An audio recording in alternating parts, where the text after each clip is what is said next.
tidak menjadi masalah itu karena sudah selesai daripada aktivitas atau bahaya yang dilakukan oleh saudari Iwi. Silahkan itu, dan kurangnya tanggung jawab itu menjadi indikasi bahwa putusan yang ada kaitan hubungannya dengan perceraian sudah selesai. Namun karena ada unsur kehadiran orang ketiga, ini harus diusut secara lebih lanjut, yaitu kejadian persekusi yang dilakukan oleh Bambang Permadi dan Besut di Mojolawaran Gabus, di mana setelah melakukan pengajian atau halal bihalal, saudara korban dihadang lalu dianiaya. Anak dan istrinya diculik dan dibawa kabur oleh oknum tersebut. Atau Bambang Permadi, anaknya Sri Tomo dan anak dukun cabul Sri Tomo ini. Intinya bahwa Bambang Permadi menjadi orang ketiga pemicu ada perselisihan atau cekcok mulut sedikit ini, namun kasus tersebut diblower atau dibesarkan oleh Sri Tomo, ya, orang tuanya yang ada di Tambak Romo dengan rekayasa yang dibesar-besarkan tadi. Sedangkan IWW yang pandai bersilat lidah ini disetting sedemikian rupa untuk membalikkan kasus bahwa ada banyak bukti. Ini menurut Revertem, banyaknya bukti bukan merupakan bukti tetapi menunjukkan bahwa kasus penculikan, perampasan, persekusi ini adalah rekayasa yang sudah dipersiapkan oleh pihak-pihak yang diduga diketahui oleh RT, RW, desa, bahkan oleh yang akan dituju, dan ini direkayasa penuh sebelum kejadian. Di mana banyaknya bukti bukan merupakan bukti, melainkan rekaan atau opini saudara IWW sendiri yang didikte atau disetting oleh saudara Bambang Permadi sebagaimana saya sampaikan.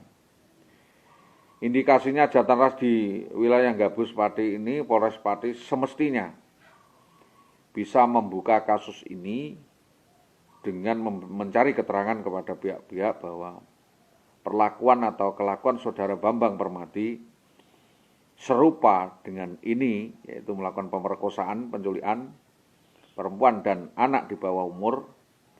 Modusnya adalah mencari keuntungan sendiri, merusak citra wibawa Polri dan lain sebagainya. Ini harus dibuktikan. Bukan sebagai pelapor diminta pra-peradilan. Ini adalah hal yang tidak adil karena sesuatu masih berjalan offshoring, dan harusnya hal ini dinaikkan ke meja hijau di pengadilan. Nanti kalau tidak terbukti baru saudara Bambang Permadi melakukan tuntutan balik kepada pihak terlapor. Ini menjadi alibi tersendiri demi menguntungkan institusi. Jadi kembali saya mohon kepada Kompolnas maupun Komnas HAM RI benar-benar membantu untuk meneliti menyelidiki kasus ini sehingga Polres Pati mempertanggungjawabkan atas perbuatan anak buahnya yang kedelarung-delarung istilahnya. Dan intinya rekomendasi atau permohonan yang kami sampaikan kepada Polres Pati yaitu tidaklah seharusnya mengabaikan laporan, tetapi laporan siapapun dalam bentuk apapun, baik tulisan atau YouTube dan sebagainya, ini harus dihormati, diterima. Sekalipun harus menghormati praduga tidak bersalah, satu sisi juga menghormati justice before the law, karena perkara nyatanya memang P19 dan sampai 10 tahun berjalan, ini belum ada yang bisa membawa penyelesaian atau membawa ke meja hijau.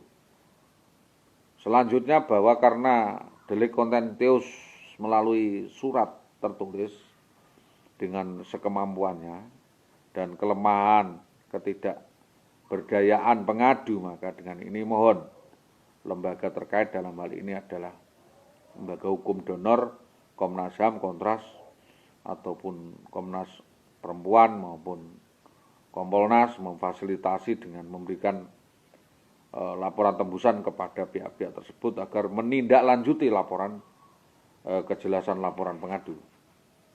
Dan jadi dalam hal ini ada pilihan yang harus menjadi pertimbangan atau pelaksanaan daripada putusan nanti, sehingga kasus ini tidak berlarut-larut dan ada upaya penyelesaian, baik itu penyelesaian administrasi, penyelesaian hukum. Dan saya ingat betul bahwa tentang kasus ini sudah tertuang di dalam nota, dalam surat nota Kapolda Jawa Tengah nomor 3295-K-PMT-9 bahwa intinya korban meminta kasus ini untuk bisa diusut tuntas dan mohon kepada Bapak Kapolda Jawa Tengah yang terbaru ini untuk segera menangani atau mengambil alih perkara tersebut demi keadilan, kebenaran, objektivitas, dan kebenaran dugaan yang ada, dan apabila terbukti agar menindak tegas oknum Polres Pati tersebut sesuai ketentuan hukum yang berlaku guna mendapatkan keadilan yang dijamin pada pasal 17 Undang-Undang nomor 39 tahun 99 tentang HAM, yang pada intinya penyidik ya di Polres Pati maupun di Kejaksaan tidak berat sebelah di dalam menangani fakta kejadian tersebut. Saya ingat betul kronologi kejadian itu tadi, ekspresi Bambang kepada saya, maju mundurnya itu saya ingat betul kata-kata saudara Bambang Permadi di depan mata saya. Sebelum mengakuisisi atau mengambil hak saya, bilang begini, bojoku rasah digawa lunga-lunga, rasah digawa-gawa pengajian ziarah, pengajian gopo, bojoku dikon nek omah wae. Wong lanang mergawe sing tenanan ngasilno duit dikano bojo, wong bojo tukokno bakso ae dikeloni telek-telek dan sebagainya. Ini pernyataan Bambang Permadi lagi mengatakan bahwa kowe nek ngurus urusan bojom ilang, kowe tak urus, akan jadikan tersangka. Apike kowe ora usah macem-macem ngurus urusane bojom. Piye kowe tak gawa nang Polsek Gabus apa tak gawa nang Polres Pati. Ini bentuk intimidasi yang maksudnya ada kalau saya masih mengurus perkara ini, saya diancam akan mau dihabisi atau dikriminalisasi. Intinya bahwa saudara BBPM ini selalu nantang saudara Dede melalui Dul, seorang wartawan di Antv, menyampaikan pesan kepada saya, dan BBPM menyuruh Besut, Kardi dan teman-temannya di waktu itu di Katan, tukang ojek, untuk membawa pergi korban dan 2 buah sepeda motor, sedangkan saya seakan-akan dipreventif oleh saudara BBPM di rumah saudara Moyet. Ini semuanya tahu bahwa kecenderungan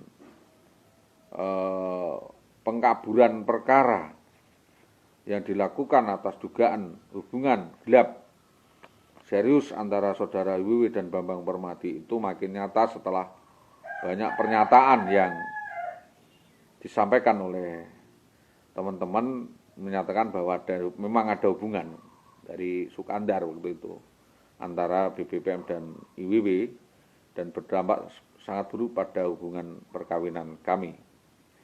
Bahwa ini sangat jelas konsentrasinya dalam pernyataan saya melalui juru bicara saya, ini waktu itu, tanpa aksi dan pretensi, saya sengaja sampaikan kepada pembaca atau pendengar bahwa saat itu kenyataannya saya dipersekusi, dianiaya, dirampas kemerdekaan saya, dan anak istri saya dibawa kabur sampai berlarut-larut. Karena itu untuk merancang kejadian ini baik BBPM maupun IWW ini, dugaan ini semakin kuat, dan saya makin tidak percaya jika di dalam menghadapi urusan sebesar ini kepolisian kalah dengan preman. Jadi ini ada unsur premanisme, dan ini dikembangkan tidak hanya satu sudut permasalahan. Jadi ada penghilangan barang bukti, ada perusahaan rumah tangga orang, dan BBPM ini mengada-ada upaya menghilangkan bukti. Dan kronologi kebrutalan maupun arogansi yang dilakukan itu seharusnya diteliti oleh Mabes Polri, karena ternyata Propam di Polda maupun Polres kurang berdaya upaya untuk mendisiplinkan anak buahnya di dalam meneliti kelemahan penalaran anak buah. Bahwa menurut sejarah bahwa sejarah kepatutan sikap saudara BBPM maupun IWW ini harusnya diteliti, dan itu pun tidak dapat sekali tempo dibuktikan oleh pelapor, karena kita harus mencari bukti ada perkara sebelum ada perkara. Dan sampai sekarang pun IWW memang tidak bisa ditemui dan menghindar dari pengejaran polisi maupun pihak lain.